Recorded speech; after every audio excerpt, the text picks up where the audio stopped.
Hi, I'm Yvonne Rediger. I am the author of the Musgrave Landing Mysteries and also the Adam Norcross Mysteries and the urban fantasy series Vic Shapeshifters, which takes place on Vancouver Island.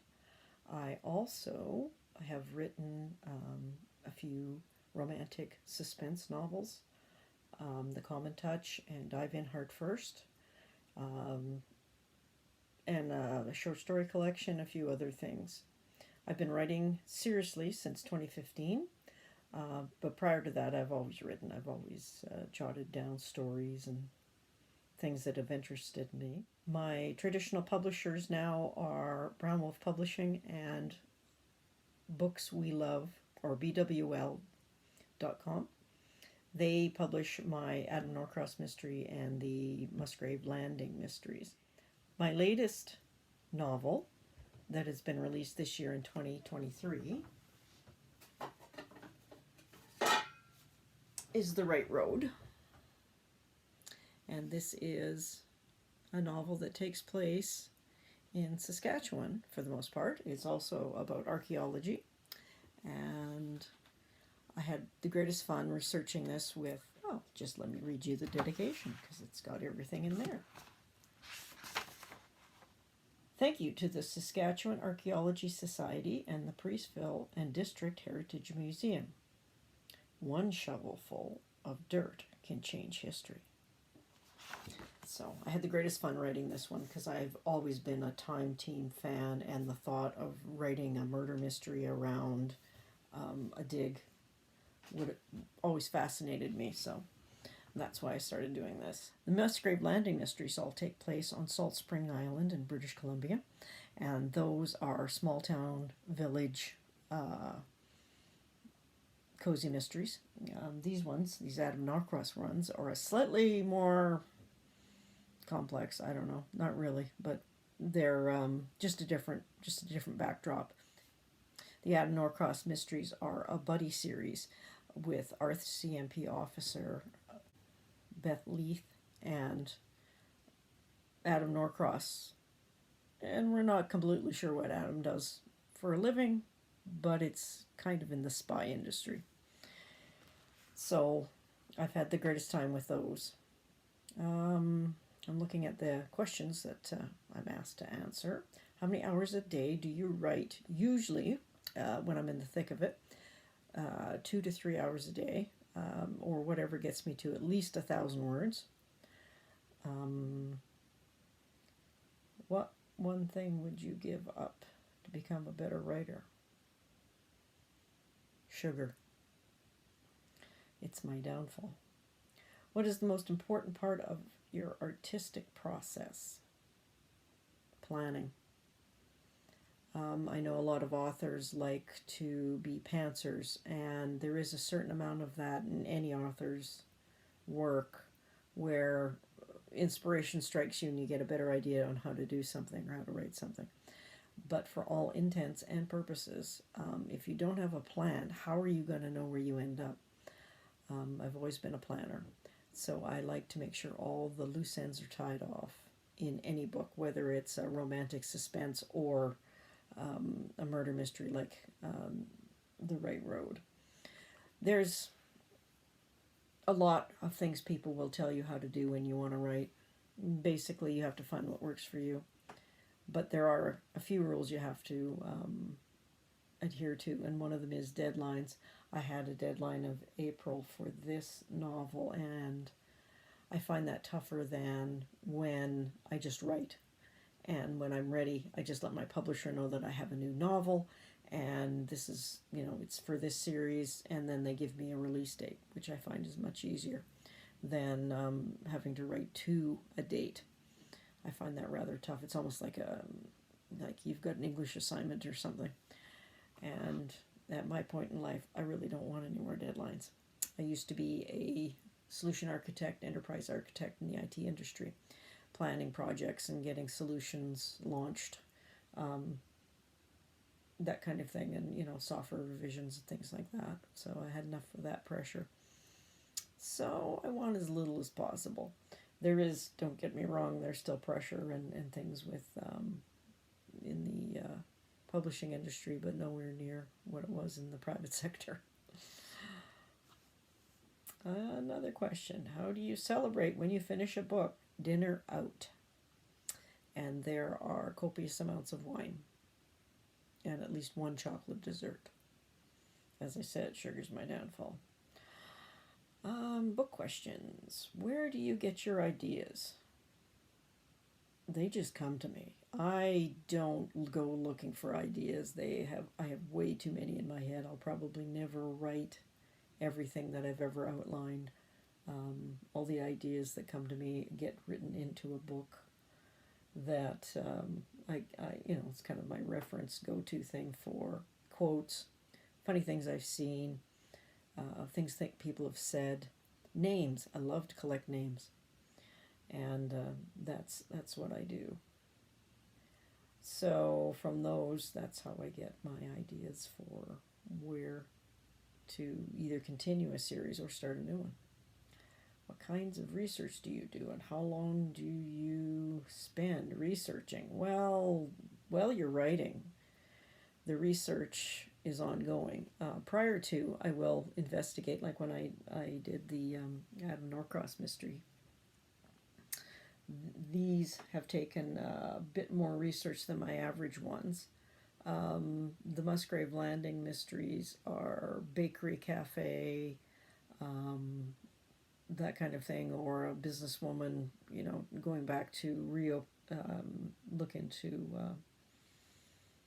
things about her family. So it's all stuff I'm kind of familiar with, so that's fine. I can just write from what I know. But when you're writing about a climate change scientist that ends up dead in a ditch or a mountain crevasse, there's something about that you want to make sure you get it all right. So you have to really dig into it. And I have lots of resources for pretty much everything that comes up. I'm very fortunate that way. My extended family have multiple backgrounds in multiple disciplines. In the wrong words, the first Adam Norcross, there was a accident on the highway, so I tapped into my son-in-law's expertise in collisions. He did that for the military, so he also did a few other things, and he helped me out with that. My husband is a great wealth of information when it comes to anything industrial, so and the weapons, that's when I have to use weapons. Myself, I am a PAL holder. I do practice with firearms, and so does my husband and my kids and son-in-law and other various people in our family. So, getting recommendations on what type of weapon would this particular character use for XYZ, piece of cake to get that info. Everyone's so helpful. It's amazing. How do you develop your plot and characters? Well, sometimes they're fashioned after people I've met. Usually someone briefly. I don't typically use people I know. I kind of develop the character from scratch. When a couple of quirky characteristics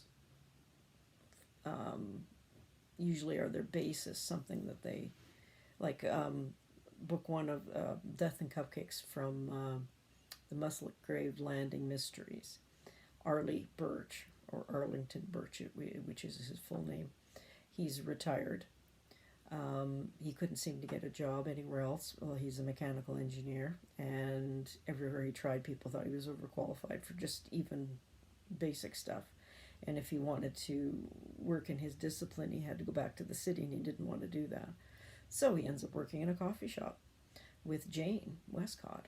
And from there, his son gets involved with Jane, and there's murder, mystery, and mayhem.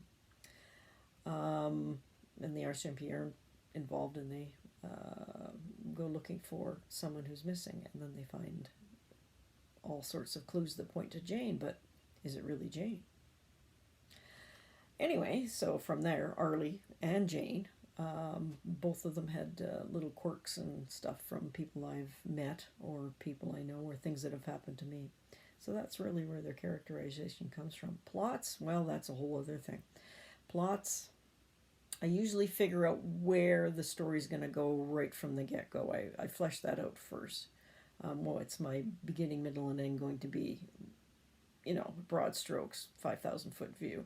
And then from there I drill down. What part of the book was the most fun to write? Not the book, but I've written 11, so each one has its own quirks and things that were fun. Diving in Heart first was awesome because it was all about scuba diving. My husband and I scuba dive with our daughter and her husband, and we've been doing that for almost 20 years, probably over 20 years now, and I think about it. Anyway, we've been all over the Caribbean diving and whatnot, so I kind of encapsulated a bunch of stuff there, and things like, what would you do with this big dive box? You could probably use it for a lot of other things besides just dive gear. So that's where that one came from.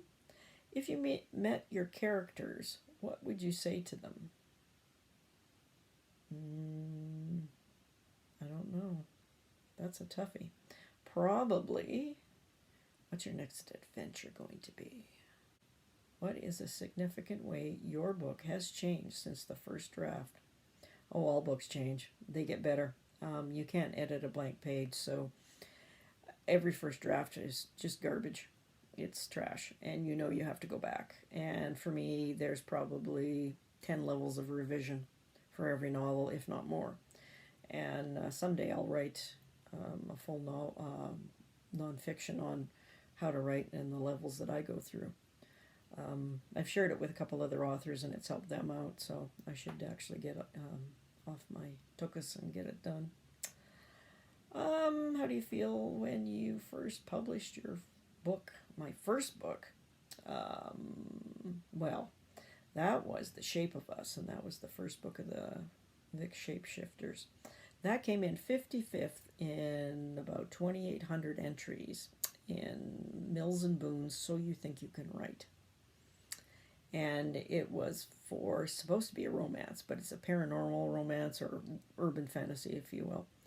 And from there, what those are supposed to be is they were looking to publish them as romances. I came in 55th, so not bad for a first effort, I thought. Anyway, so I self-published that one, and it still remains published today. It's, I think, 99 cents on most platforms. World building with that was unique because it's like shapeshifters are among us, and so are witches and mages and magic and all sorts of things. But no, I had fun doing it, and it was very there was a lot of satisfaction when I realized that it was done, and I'd done it well. I got a lot of compliments on it. It got a lot of reviews. It still gets reviews. The sales on it are still good, and it came out in 2015, so quite happy about that. And the last question I'm going to answer is, where can people who are interested in your books buy your books? If you're in Saskatchewan, you can buy them from Coles, which is an arm of Chapters Indigo. You can get them from Indigo as well online. You can get them from Kobo, iBooks, all the other, Kindle, whatever. And there's also print books available off Amazon as well. And Barnes & Noble also has print books. You can get them also from, the cheapest place to go is smashwords.com. We do sales there a lot. My publisher does. Both of them, they do that. They put the books on sale probably 3 or 4 times a year, so keep your eye out for that. And also, I've donated a whack of books to libraries all across Canada, and I know some libraries in the States and overseas have purchased some through that application that they use. I don't know what it's called. Over something. Doesn't matter. Anyway, libraries, you can just request it from your library and they can get a hold of it, and that's probably the easiest. Well, this has been fun. Thank you so much. And I sure hope that you find one of my books. These are some of them. And this is another one. I've got more up there on that shelf there. But yeah, just search by my name, YVONNEREDIGER,